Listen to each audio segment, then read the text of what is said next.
Bismillahirrahmanirrahim. Assalamualaikum warahmatullahi wabarakatuh. Waalaikumsalam warahmatullahi wabarakatuh. Alhamdulillah, syukurillah, wala hawla wala quwwata illa billah. Allahumma sholli ala sayyidina Muhammadin wa ala alihi wa sahbihi ajmain, amma ba'd. Ikhwan fillah rahimakumullah. Para pengusaha yang dirindukan Allah Subhanahu wa taala. Alhamdulillah ini kita bisa melanjutkan kajian rutin kita di malam Senin ya. Yang insya Allah tadi disampaikan oleh MC, materinya rada naon rada deg-degan. Yang sudah familiar di tengah-tengah kita. Jadi insya Allah semua lapisan masyarakat juga sebenarnya sudah mengenal apa itu terkait dengan leasing. Walaupun leasing itu berasal dari kata bahasa Sunda atau bahasa Jawa. Leasing itu bahasa apa? Leasing itu bahasa Jawa kuno. Bahasa Jawa yang kuno banget, yaitu bahasa Inggris. Nah, sebenarnya ada hal yang menarik kenapa kita harus membahas terkait dengan permasalahan-permasalahan yang ada di tengah-tengah kaum muslimin saat ini. Kalau berbicara masalah tentang bagaimana hukum leasing, insya Allah itu materi sudah banyak di-sharekan. Bahkan sekarang zaman canggih itu di HP sudah tinggal klik di Google, searching hukum leasing itu apa, itu sudah ketemu. Tapi masalahnya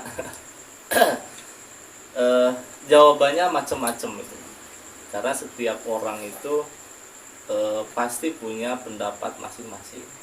Bahkan kalau teman-teman kawan-kawan cek itu di Google apa hukum leasing, itu jawabannya ada yang mengharamkan, ada juga yang menghalalkan. Nah, kenapa bisa terjadi perbedaan pendapat? Karena itu wajar sebenarnya. Oh, berarti kalau begitu perkara lain juga sama tuh, ada terjadi perbedaan pendapat. Betul. Misalkan contoh, hukum menikah sesama jenis. Nah, itu hukumnya apa?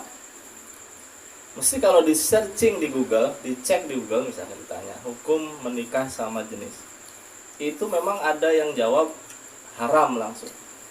Tapi pasti nanti ada juga yang memberikan materi itu yang membolehkan itu.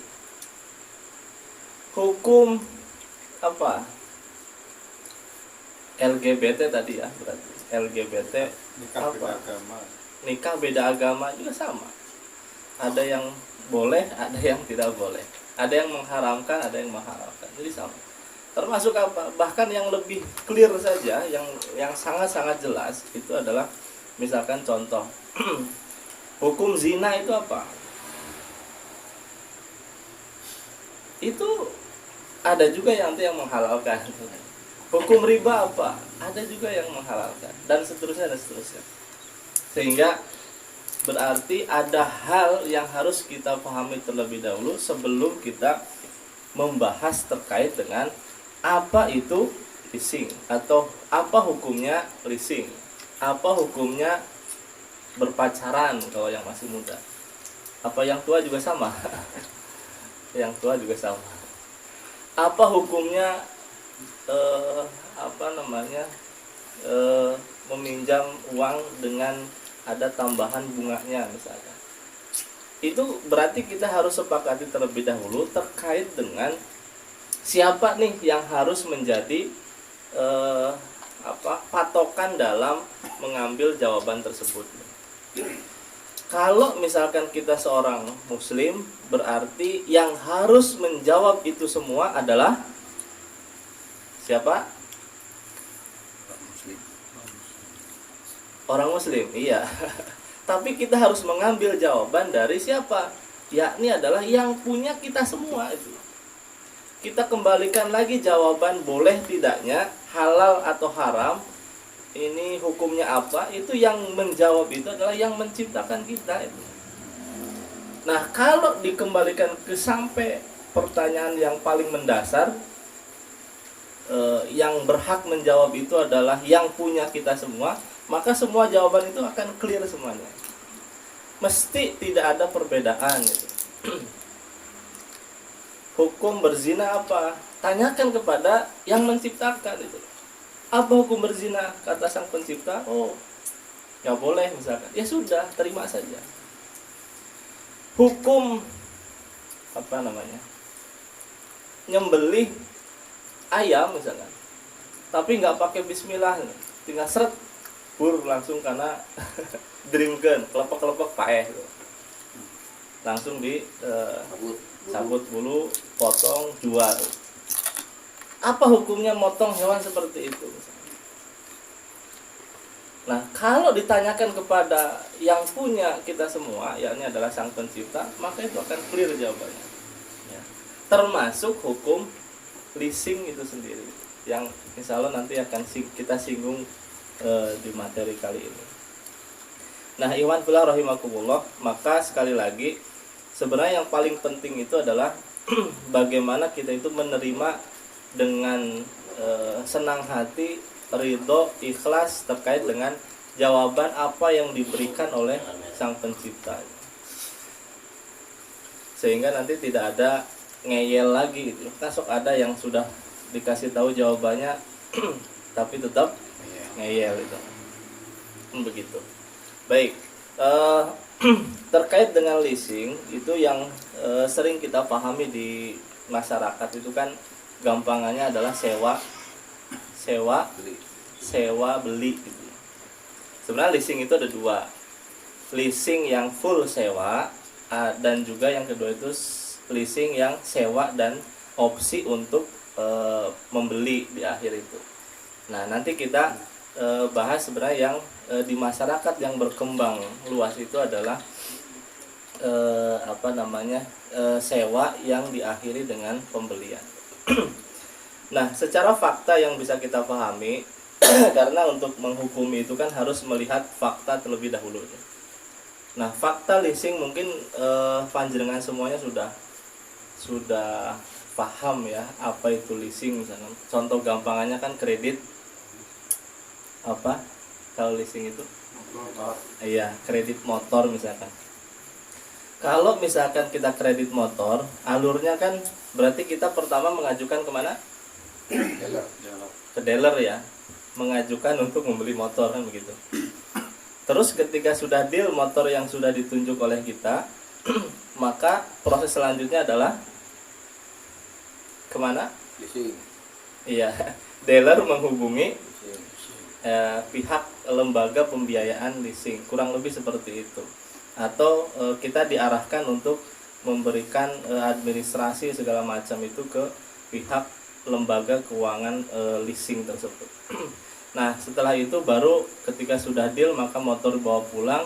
Nah, kita itu memberikan cicilan atau kredit bahasanya itu ke pihak dealer apa ke leasing? Leasing kan begitu. Berarti di sini sebenarnya ada 3 pihak tuh. Kita jual belinya kepada siapa di sini?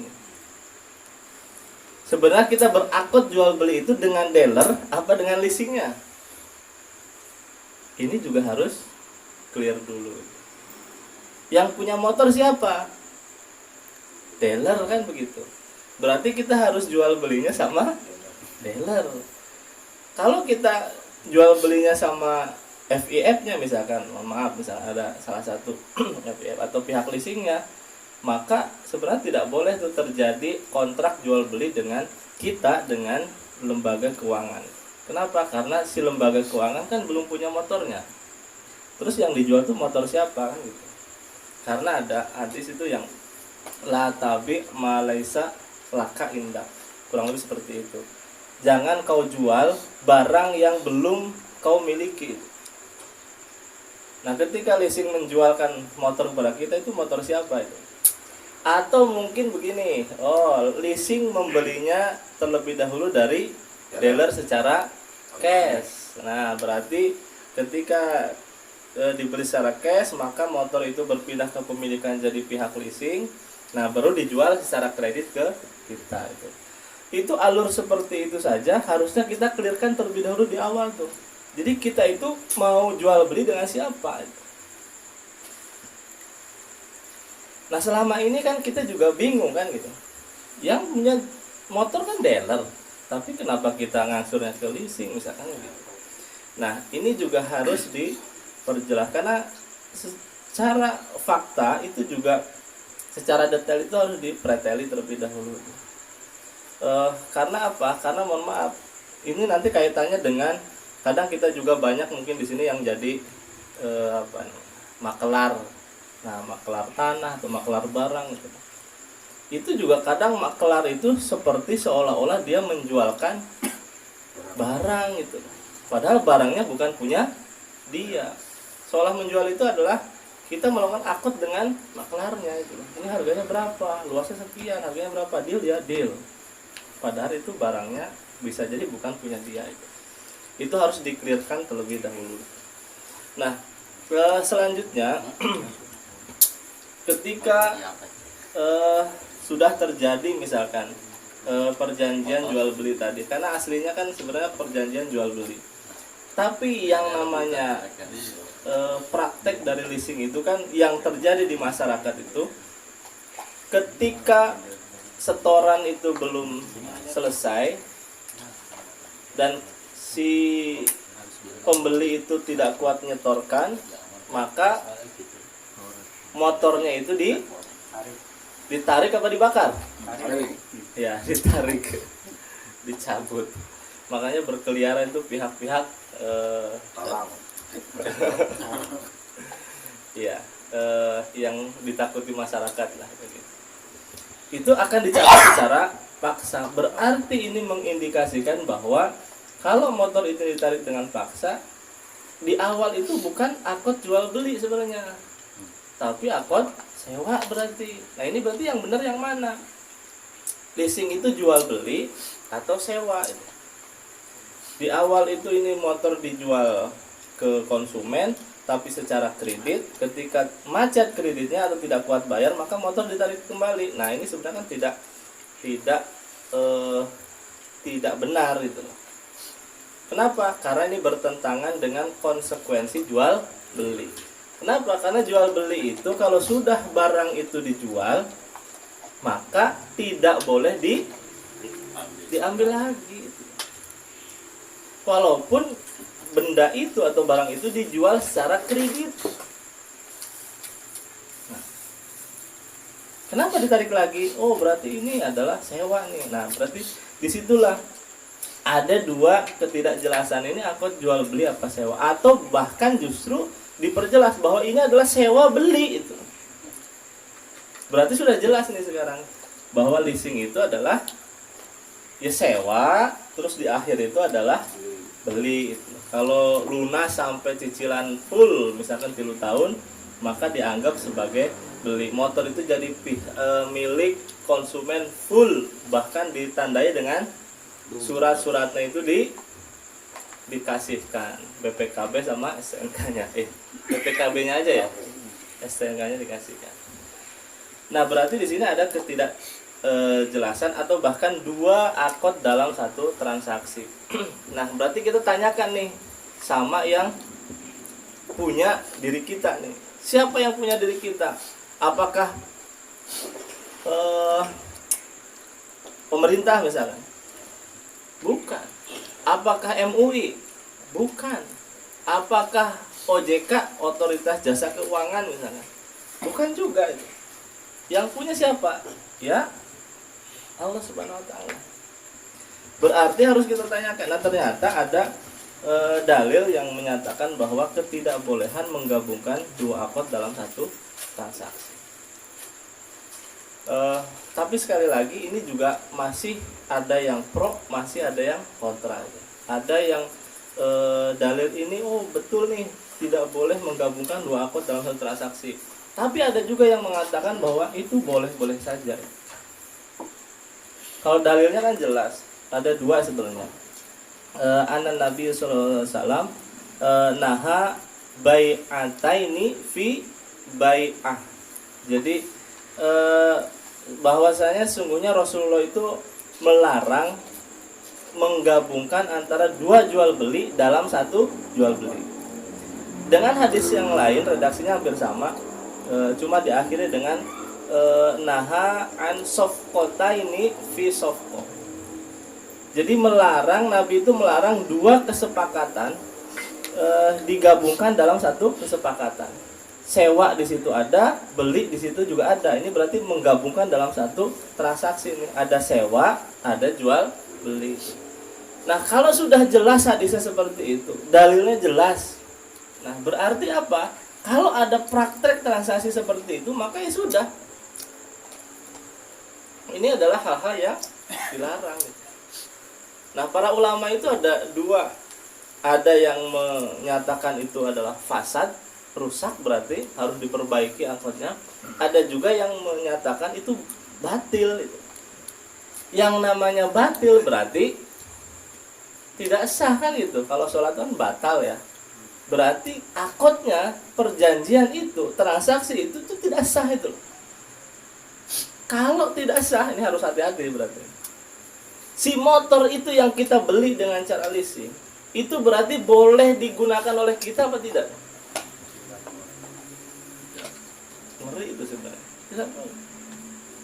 Terus lain lagi, boleh kita jual belikan tidak? Tidak boleh.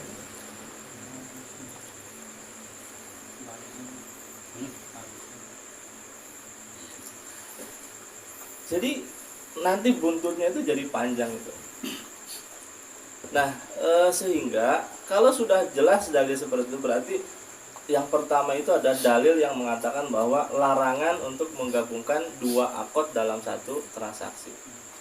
Nah, yang kedua, di dalam leasing itu juga biasanya saya kurang tahu full semuanya seperti itu atau tidak.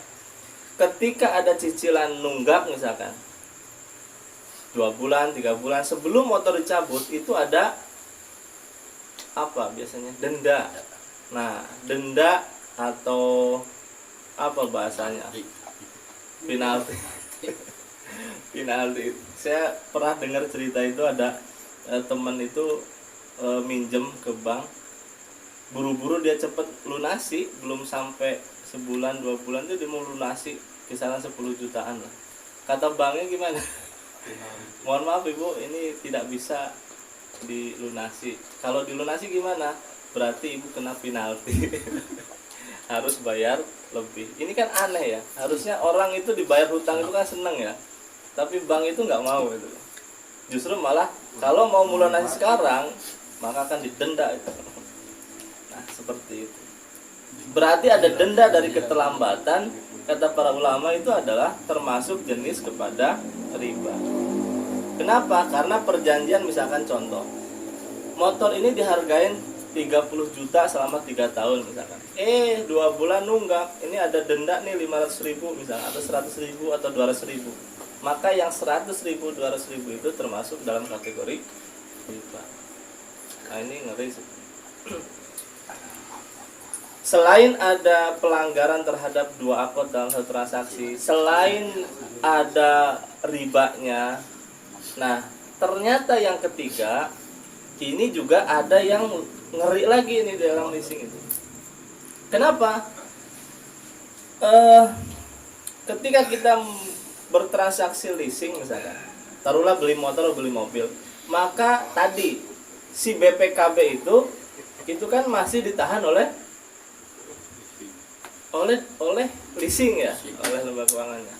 Nah, ternyata menurut para ulama, bahkan di dalam Imam Ibnu Hazm kalau tidak salah itu, beliau menyatakan dalam kitabnya itu tidak boleh menjaminkan barang yang sedang diperjualbelikan itu. Karena BPKB itu kan sebenarnya merupakan wujud dari gambaran dari motor itu sendiri kan gitu. Namanya jaminan fidusia. Jadi BPKB motor itu menggambarkan bahwa si motor ini adalah dijadikan jaminan itu. Padahal motor itu yang jadi jual belinya itu, yang dijualkan, yang dibeli oleh konsumen, tapi ternyata dijadikan jaminan. Nah, ternyata yang seperti ini juga tidak boleh.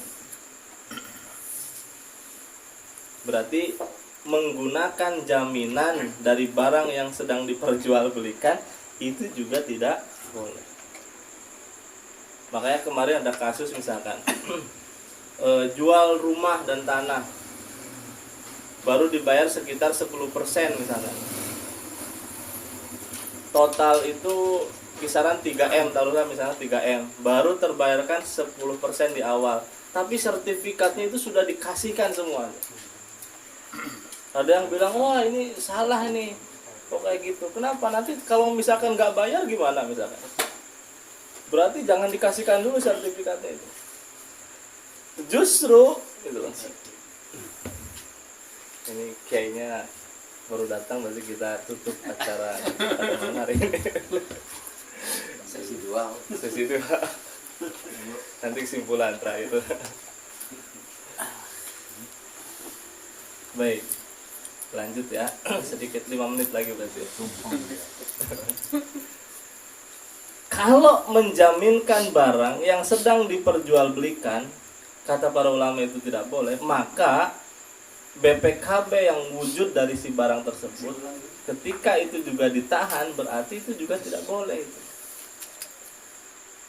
Nah, berarti di dalam leasing itu minimal ada 3 kesalahan. Yang pertama tadi ada pelanggaran terhadap menggabungkan 2 akad jadi dalam satu transaksi, makanya jadi kacau nih masyarakat itu. Ini saya mau beli kok malah dicabut nih. Saya nggak kuat ngangsur kok malah motor di uber-uber ke sana kemari misalnya. Akhirnya buntut dari itu ada yang dijual duluan, ada yang dijual sebelahan, ada yang jual bodong segala macam. Itu kan jadi kacau perekonomian. Gara-gara apa? Pelanggaran terhadap apa yang Allah perintahkan. Ini ganti. Terus dioplos lah gimana caranya. Itu kan gara-gara apa? Nggak pengen rugi, konsumennya udah ngitung biaya yang sudah dikeluarkan saya itu sekian tahun, misalnya 2 tahun lah, kurang 5 bulan deh kok dicabut misalnya, kan rugi itu. Motor angsuran hangus gitu. Akhirnya apa? Sebelum dicabut dia jual dulu. Dia jual misalkan, atau dijual pretelan, kan suka ada yang jual motor pretelan atau mobil seperti macam. Ya di pretel aja misalkan, biar ketemunya mahal. Tapi kalau jual bodong kan murah, nggak ada harganya. Akhirnya kan jadi ribet tuh. Semua efek dari leasing tadi itu berimbas kepada seluruh lapisan masyarakat gitu. Jadi bingung kita kan, mau beli motor ini takut motor permasalahan gitu. Bahkan tadi kalau para ulama itu menyatakan transaksi leasing itu batil, berarti walaupun dia sampai full lunas, BPKB dikasihkan, wah terima kasih salaman, transaksinya itu batal itu. Terus motor itu dijual tuh sama si yang punya. Iya, BPKB ada lengkap, STNK ada, pajak jalan, taat pokoknya.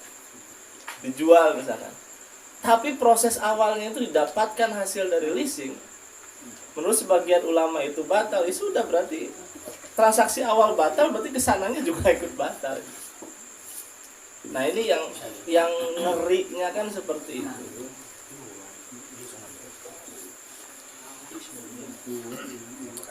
Dan yang terakhir itu tadi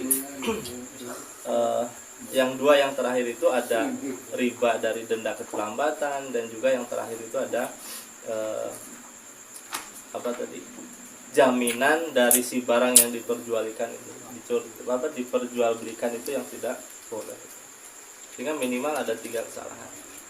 Nah, ikhwan fillah rahimakumullah, maka sekarang kita bermain hitung-hitungan. Kira-kira kalau di Majenang saja itu ada berapa lembaga leasing? Ada yang sudah pernah ngitung? satuan, puluhan, atau ratusan? Kalau dicek di data statistik di OJK itu, Otoritas Jasa Keuangan, di Jawa Tengah itu secara total keseluruhan lembaga keuangan itu kisaran ada di 1000 kurang 12 1000 kurang 18 982 jenis lembaga pembiayaan. Itu baru perusahaannya, belum cabang-cabangnya ada berapa. Nah, bayangkan kalau dari satu cabang saja, kira-kira konsumen leasingnya itu ada berapa? Ya, Sampai ratusan, puluhan, ratusan ya. cuma ribuan. Bahkan sampai kapan? Sisi langit jadi Uber. Bahkan sampai orang pelosok desa itu juga kalau pengen beli motor baru ya rata-rata ya leasing. Bahkan ketika pengen beli cash aja ditawarin kan gitu, enggak leasing aja Pak. Kan begitu. Akhirnya apa? Daripada menggunakan uang cash, akhirnya apa? 500.000 bisa dapat motor baru. Di tengah-tengah kebutuhan hidup yang serba harus dengan uang itu. Orang bawa ke dealer bawa 15 juta, ditawari, nggak usah 15 juta Pak, cukup 500.000 aja, ini yang 14.500 bawa pulang lagi buat kebutuhan yang lain. Senang apa susah tuh? Senangnya luar biasa tuh. Orang desa jauh-jauh dari gunung misalnya turun ke Majenang, mau beli cash 15 juta, malah ditawarin 500.000 aja. Kan mikir di sini, wah 14.500.000 bisa buat ini. Yang dan lima motor anyar. Jadi dari FDF lagi, dari lembaga leasing dealer ini tadi bawa motor mampir ke swalayan, jajan lah, traktir segala macam, pulang ke rumah syukuran tuh di Haminan, di Sawer motorna. Saya 14.500 kan Mandi cukup. kembang. Mandi kembang. Bayangkan orang tuh bahagia di atas keharaman.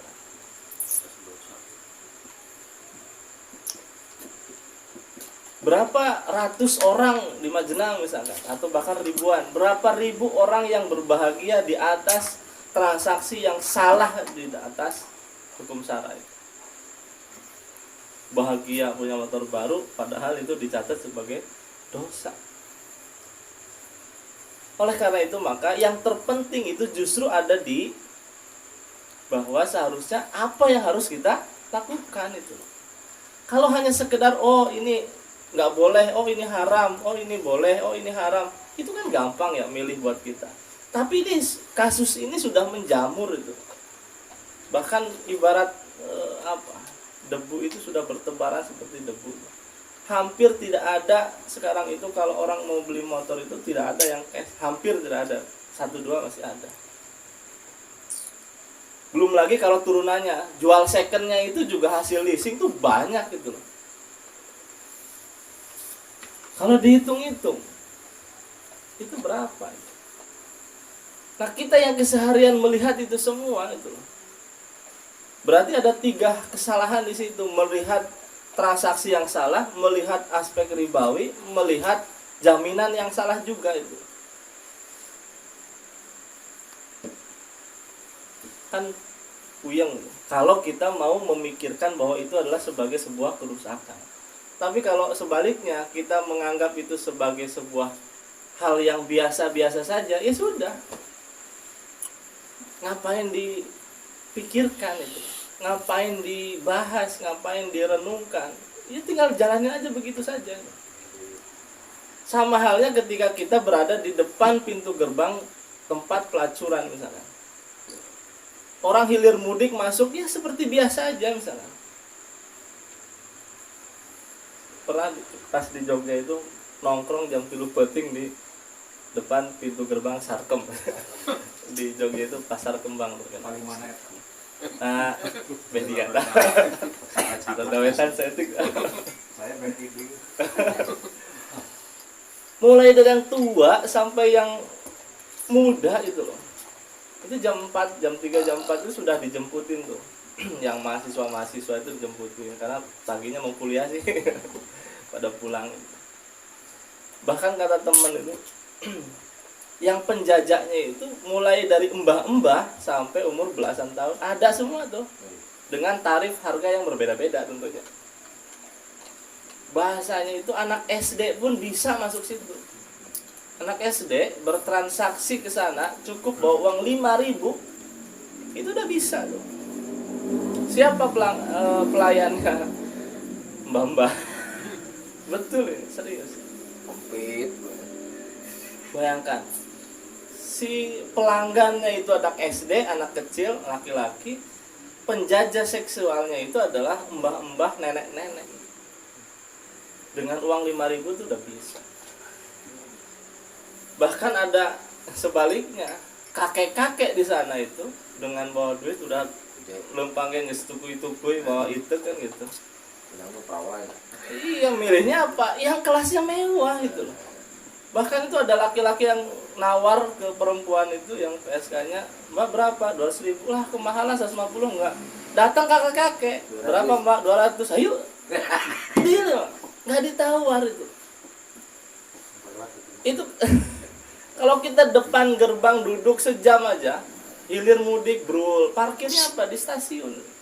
Karena depan stasiun. Parkirnya di stasiun, dari stasiun brul masuk. Nanti selang 10-15 menit brul keluar. Hilir mudik seperti Biasanya, orang di pasar Caplek gitu. Orang kalau berpikiran itu sebuah hal yang biasa, ya biasa aja gitu. Ya nggak usah dirisaukan. Tapi kalau kita berpikir itu kerusakan, wah pusing tuh kita duduk situ. Tengah ngopi, tengah ngeteh, tengah mendoan. Ya Allah, itu orang balik deh. Saya juga bagiannya gitu. Seberit. Jadi luar biasa. Nah sekarang kita kan banyak tuh yang sudah tahu itu adalah masalah, tapi yang tahu solusinya dan mau menerapkan solusinya kan sedikit. Nah sekarang kita fokuskan kepada bagaimana caranya penyelesaian terkait dengan kerusakan itu semua. Khusus misalkan contoh leasing. Nah bagaimana caranya leasing itu nggak ada itu. Kalau orang berbicara leasing itu haram, itu udah biasa, udah banyak gitu loh. Multi akun tuh nggak boleh, MLM tuh haram dan sebagainya, itu biasa. Tapi kalau kita meningkatkan sederajat aja cara berpikir kita, bagaimana cara menghilangkan leasing tuh? Bagaimana cara menghilangkan prostitusi? Bagaimana cara menghilangkan transaksi ribawi misalnya? Karena sama-sama kerusakan kan begitu. Kalau ada satu tetangga kita dibunuh misalkan, maaf, terjadi pembunuhan misalkan, wah itu sekeluarga kan marah. Atau mohon maaf misalkan, ada anggota keluarga itu dilesehkan, diperkosa misalkan. Hampir semua keluarga dari satu kampung itu marah dengan perkosaan itu. Tapi ada satu tetangga kita, bahkan bukan satu, ratusan tetangga kita itu melakukan 3 kesalahan sekaligus loh. Itu biasa enjoy itu saja, bahkan di sawer senang. Ada berdiri kafe misalnya tengah-tengah kampung, wah di demo tuh, wah ini maksiat segala macam, hajar, kepung, bubarkan kan gitu. Tapi berdiri satu lembaga keuangan yang melakukan transaksi leasing dan ribawi, kita enjoy saja. Di Majenang ada berapa ratus apa puluhan ya, ratus kebanyakan, apa ratusan? Oh ratusan. Yang terdaftar itu ratusan, yang tidak terdaftar. Siapa yang bisa menghentikan ini semua itu? Pak Lurah, Pak RT, camat, gubernur. Siapa nih yang bisa? Kan begitu. Kalau kita yakin itu adalah kerusakan, maka harus hentikan itu. Masa ada orang diperkosa kita diamkan saja? Wah, terus lanjutkan. Masa ada orang dibunuh kita diamkan saja? Ayo. Kurang itu lehernya tuh. Begitu. Ada orang mau beli cash disuruh apa? Ayo, leasing aja. Leasing aja enak. Iya. Ada orang butuh modal, ayo pinjam aja, udah itu jaminkan sertifikatnya, kan begitu. Makanya cara berpikir kita itu udah rusak sebenarnya. Hanya orang bodoh yang nggak mau katanya. Nah, itu. Kapan lagi? Kesempatan udah datang 2 kali. Bahkan yang lebih ngeri itu kan ada yang malu kalau nggak punya cicilan ke Bang, bank gitu. Sejak malu. Alhamdulillah kembali cair. Percaya. Ya. Kayak bakul itu ayam goreng gitu. Alhamdulillah mas, saya masih dipercaya ke BRI gitu. Mohon maaf sebut merek. Itulah itu. Berarti bahasa lainnya kalau lebih vulgar ya berarti alhamdulillah mas, anak saya kemarin diperkosa, kan begitu sama aja. Alhamdulillah ini sekarang syukuran kita 7 hari, ibu saya kemarin dibunuh, alhamdulillah. Bayangkan. Begitu banyak transaksi-transaksi itu yang seolah-olah kita itu nyaman dengan itu, ternyata luar biasa. Oleh karena itu maka sekarang kita fokuskan bagaimana caranya mengedukasi kaum muslimin, masyarakat semuanya untuk minimal tidak menggunakan transaksi itu, dan kita sama-sama untuk mencarikan solusi bagaimana transaksi yang seperti itu hilang dari muka bumi. Minimal masyarakat itu merasa jijik dengan transaksi itu, seperti jijiknya perkosaan, seperti jijiknya melihat pembunuhan, pembantaian. Kalau kita jijik dengan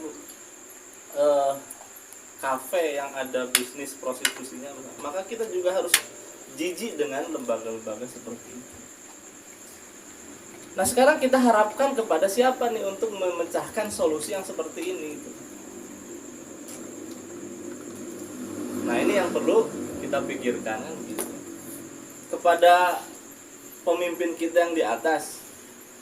Saya dapat cerita tadi ada bupati nggak tahu di mana ya. Ternyata bupati itu kan seorang perempuan, belum menikah, dan ternyata dia itu adalah influencer, bukan influencer ya, pegiat dari gerakan anti punya Nikah. anak, atau bahasanya kerennya tuh free child. Free itu bebas, child itu anak, bebas dari punya anak. Berarti apa? Gerakan bahwa kita itu enjoy dengan tidak punya anak. Makanya dia tidak menikah. Ada isu yang seperti itu.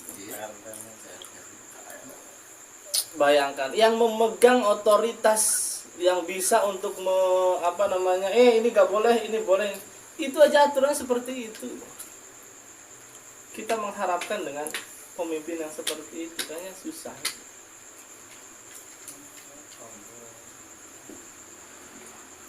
Bahkan sekarang itu tarikan pajak pegawai negeri itu dirapel setahun sekali ngambilnya. Jadi total gajinya berapa, itu kali 15% pajaknya berapa, itu banyak. Jadi yang di atas itu yang harusnya ngatur tadi, ini nggak boleh di masyarakat, ini nggak boleh, ini boleh, ini nggak boleh karena haram, ini nggak boleh karena haram, ini boleh karena halal. Harusnya seperti itu, justru malah berpikirannya apa? Oh ini duit mana yang harus diambil dari masyarakat? Ada keluarga punya pembantunya wajib bayar BPJS. Nah, siapa yang bayarin? Majikannya. Ada orang mau memperpanjang apotiknya. Syaratnya apa? Harus daftar BPJS dulu. Siapa yang terdaftar? Seluruh anggota keluarganya. Ada bayi, ikut bayinya. Ada anak kecil, ikut anak kecil. Jadi itu yang sekarang terjadi. Termasuk juga kenapa harus banyak leasing? Kenapa? Karena cairnya luar biasa di situ. Ada bisnis yang besar itu, hasil yang besar. Maka sekarang orang itu berlomba-lomba memberikan pembiayaan yang kayak tadi itu. Kenapa? Karena anti rugi. Anti rugi pasti untung itu. Coba apakah ada tuh lembaga keuangan yang bangkrut misalkan? Ada karena dikorupsi. Wah itu mah kasihan tuh bank itu, kantornya udah reot pakai asbes misalkan, bocor kalau hujan. Ada nggak sekelas kantor bank yang seperti itu? Ya ada. Di Majenang itu kantor-kantor bank itu wow, mewah semua. Mepet sawah. Mewah, ada yang kunwing. Mewah semua itu. Makanya bangunan paling megah, paling mewah itu adalah lembaga keuangan. Kenapa? Paling mudah ngambil duit rakyat itu. Yang dirugikan lagi-lagi itu adalah konsumen. Jadi sebenarnya permasalahan kita saat ini itu bukan hanya sekedar apakah hukum ini boleh atau tidak, tapi adalah akibat yang ditimbulkan dari transaksi itu yang ternyata menyebabkan kita itu jadi kacau balau di dalam kehidupan sehari-hari itu. Sudahlah mencari uang susah misalnya, tarikan pajak tambah, harus ikut ini itu dan sebagainya gitu. Kalau nggak ikut itu nggak dapat ini dan nggak dapat itu gitu. Begitu kebutuhan semakin banyak, anak juga sudah besar, sekolah itu perlu kendaraan misalkan, pengen beli kendaraan, tawarannya itu. Jadi ini muter semua itu. Kalau bahasa orang lain itu ya kayak lingkaran setan. Maka solusi terbaik itu adalah putuskan atau bahkan hilangkan lingkaran setan ini. Atau bahasa lainnya adalah hilangkan sistem yang membuat kita itu seperti ini. Oleh karena itu maka kesimpulan dari pembahasan terkait dengan hal ini adalah terjadinya sistem transaksi yang seperti itu dan transaksi yang lainnya itu yang melanggar hukum syara karena memang ada sistem yang menaungi itu semuanya. Kalau seandainya tidak ada sistem yang menaungi itu semuanya, yang menjamin itu bisa berkembang, maka nggak bisa itu. Nah sekarang itu kan ditopang oleh sistem yang sangat kuat, yakni adalah sistem yang serba modal. Apa-apa duit. Bahasa Mulia Sarina kapitalis. Bahasa kapitalis. Rok Sumalia. Di dalam roksunnya itu mal semua. Jadi begitu. Ya begitulah ikhwan fillah rahimakumullah terkait dengan pembahasan leasing, karena ini juga sebenarnya materinya sebenarnya sederhana, tapi kalau dibahas lebih dalam itu takutnya nggak enak, bikin mual-mual, muntah dan sebagainya. Karena yakin nggak bisa tidur kalau kita serius memikirkan ini. Kenapa? Dosa semua kan gitu. Keluar sedikit dosa, mau megang motor dosa, mobil semuanya, hampir semuanya gitu. Semua barang-barang itu yang bisa kita beli dengan kredit itu bisa jadi ada lembaga yang ingin bantu membiayainya dengan leasing itu. Makanya kalau kita cek itu di Google ada berapa jumlah lembaga leasing itu banyak sekali. Ditambah lagi dengan lembaga-lembaga yang tidak terdaftar, orang pribadi yang sering itu di Facebook kan, ini ada dana 5 juta siapa yang mau pinjam. Ini ada 10, yakin saya dan sebagainya. Hampir setiap menit, setiap detik itu ada postingan seperti itu. Bayangkan yang pas buka itu adalah orang yang butuh, yang kepepet, yang asal dapat misalkan. Begitu. Tinggal klik lagi, masukkan NIK, dapat tuh cair itu. 5 menit tuh. Bayangkan melakukan transaksi yang ribawi misalkan itu cukup 5 menit itu bisa itu.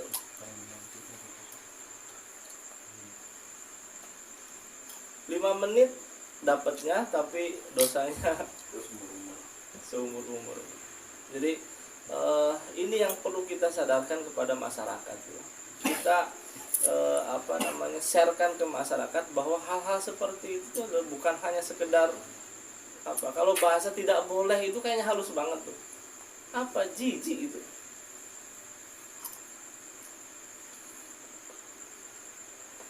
Baik, itu karena sudah jam berapa kan?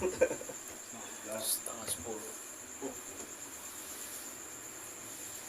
Jam berapa? Jam 9. 916. Oh 9. Masih Baik, lama. nanti mungkin dilanjut dengan Masih sesi lama. tanya jawab terkait dengan hal ini, karena ini juga materinya parsial, hanya membahas leasing. Tapi sekali lagi ketika kita membahas leasing itu akan berkaitan dengan sebenarnya materi-materi yang lainnya juga, itu terkait dengan akord, terkait dengan tadi ada hal-hal yang diharamkan dalam sebuah transaksi misalkan. Termasuk juga ada jaminan misalkan. Berarti apa, kalau jaminan itu rahan, ada jaminan yang sebenarnya itu tidak tepat dijaminkan misalkan.